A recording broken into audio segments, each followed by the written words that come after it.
So here we are in the full herbicide trial at Brettenham. I know Pam has already released a short video on Lenasil, but we thought while we're here we'd take the moment to look at everything that's going on. And Pam, perhaps you can just explain to us a little bit why we do this trial and how things are progressing on this site. Yeah, well, it's a BBRO herbicide trial. It's fully replicated chess. We've got 4 replicates here. And historically, I think we've not had a Breckland lightland soil type trial for quite a long time. And there's obviously concern about some actives, that whether they'll be available to us going forward. And so this is one of the reasons that the BBRO wanted to look at this trial, to look at other options, how they would fit in and how they would work, and how would we solve the issue if we did have non-renewal of some actives in the future. And we often talk about trying to reduce the amount of crop protection products we use, but actually from where you're standing there, it looks a beautiful green canopy that you're standing in, but it's not what we want, is it? Well, when you arrived, Ches, I think you said, are there any sugar beet in there? And yes, there are. And using that wonderful canopy app that you've mentioned before, Canopia, we did use that and we got 98% canopy coverage. I think it looks actually more like 100%. I don't know whether you want to have a little look at what weeds we've got here, because they're actually very different to what we've seen in trials in recent years where we've been on more mineral soils and heathland soils up in Lincolnshire. So it's quite interesting to see the weed spectrum we've got in this site. Right, well, Ches has had this wonderful idea that I pick these weeds out of the crop to demonstrate to you. I'm not going to pick the small nettle out because I've just got stung on that one. But what we've got here is fat hen. I think that's a real enemy of all sugar beet growers, or the majority of them. Every year people ask about fat hen control. So we have got a reasonable amount of fat hen in this site. We've got the small nettle that I mentioned, but then this one over here, all of these, I've never actually come across it before. I think it's a real specific Breckland weed, so those growers on the Breck will probably recognise it. But I've been told it's a really good weather conditions for it this year, and it's really took off, and it has in this trial. So we've got what they call green nightshade.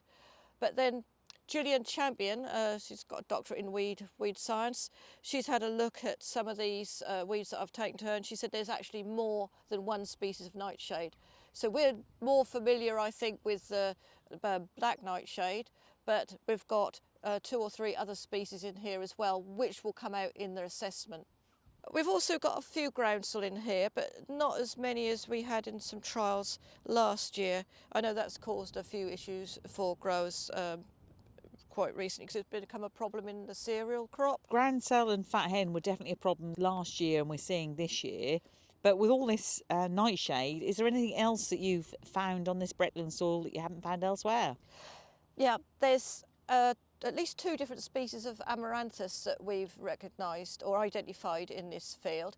But as you can see here, we've got such a dominance of the nightshades that they're smothering out those weeds on this particular untreated plot. When we move out into some of the treatments, we'll see that the treatments have controlled the nightshade, and then we will see that the amaranthus is left behind. But saying that, when Jill does our assessments for us, she will look at biomass, weed species, and we will pick up then that we have got the amaranthus and other weeds present on the site. Right, so enough of the untreated plot. How many treatments have you actually got on this site? There's actually 16 treatments, Ches, so I won't bore you with all 16 today. We'll just pick out a few interesting ones, shall we, to look at? Yes, please. So starting off, like we've done for a number of years, I guess, with these trials, we like to see what individual actives do, because that helps younger agronomists and even older agronomists as well to know what actives' strengths and weaknesses are. So on this plot here, you can see it's thinned things out a little bit, but it's still left quite a bit behind. This is straight ethofumazate. Okay. So we just had ethofumazate 2 times, and it's due its 3rd any time now. And what is ethofumazate best at taking out? Ethofumazate, it is very good on chickweed and annual meadowgrass, but it really works well with combination with other actives. This plot here is straight fed Medifam, so there's contact only activity. The ethofumazate has got contact and residual. And again, this has worked probably, I would say, better than the ethofumazate. But what is quite nice to see is this very next plot. What we've got here is Medifam and ethofumazate together. I'm sure some of you remember the trial from Bracebridge Heath a couple of years ago now, where we'd got a huge burden of fat hen, and fen and etho on their own were sort of reducing the levels by around 50%, but together they worked very well. And look here at the synergy between those two of them, from, if you remember, what we've seen in the untreated to what we've got here. Not perfect, but it just gives a good example of what they do together.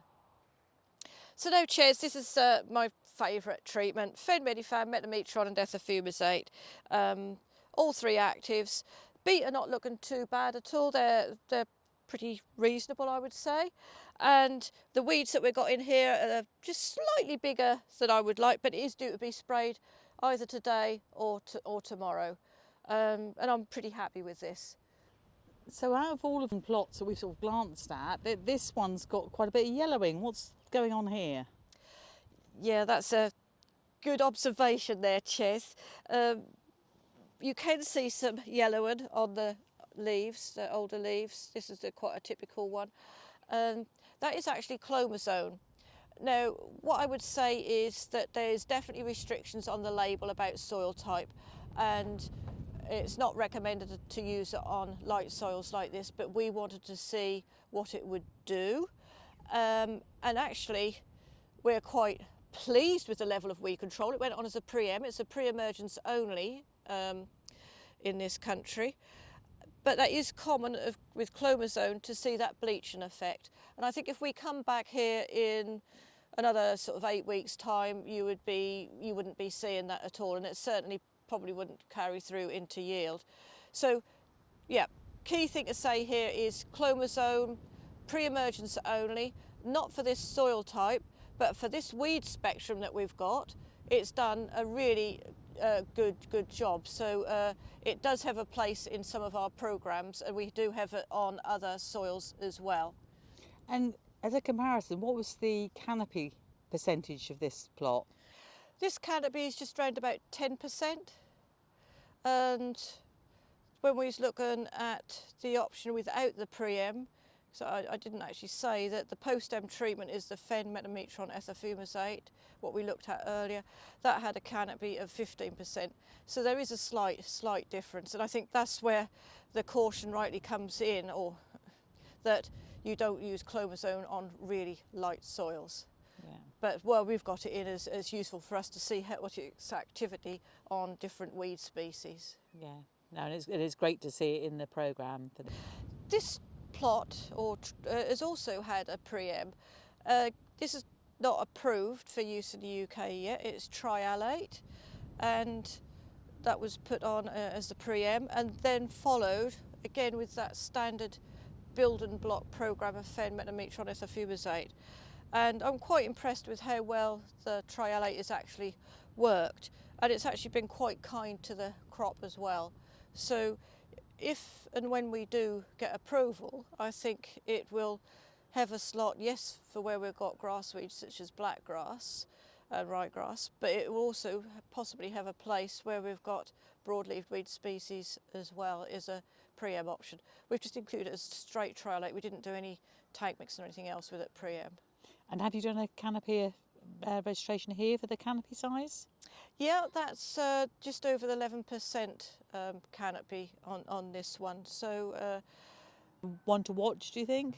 Yes, Ches, definitely one to watch. And I think by including it in this programme here, we've actually seen how useful it can be, again, on some of the weed species that we don't normally see on some of the heavier bodied soils. So that's a really good brief sort of overview of some of the trials that we've actually got going on here, Pam. And I know there's quite a few others around the area, and particularly on some fen soil. So hopefully we'll be able to collect the data and we'll be able to pick up on those at a later date. Yeah, I think the key thing from today really is just to see the level of weeds that we've got, to capture that visually, which is quite nice. also to see how the 3 actives that we work with quite a lot, the fenmedifan, metamistron and ethofumicate, what they're doing.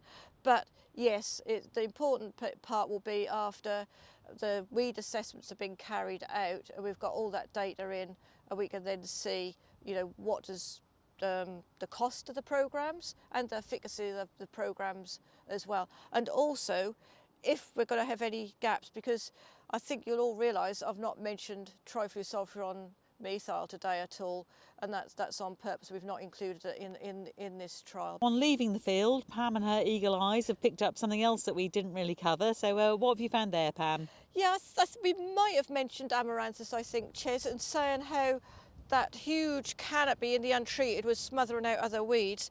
Within the field, we have got this amaranthus, and so we've got this one here, which is amaranthus, for those who are interested, retroflexus, and then we've got another one, which is more prostrate, and I can't remember the Latin name for that one, but I'm sure you'll put it on the screen.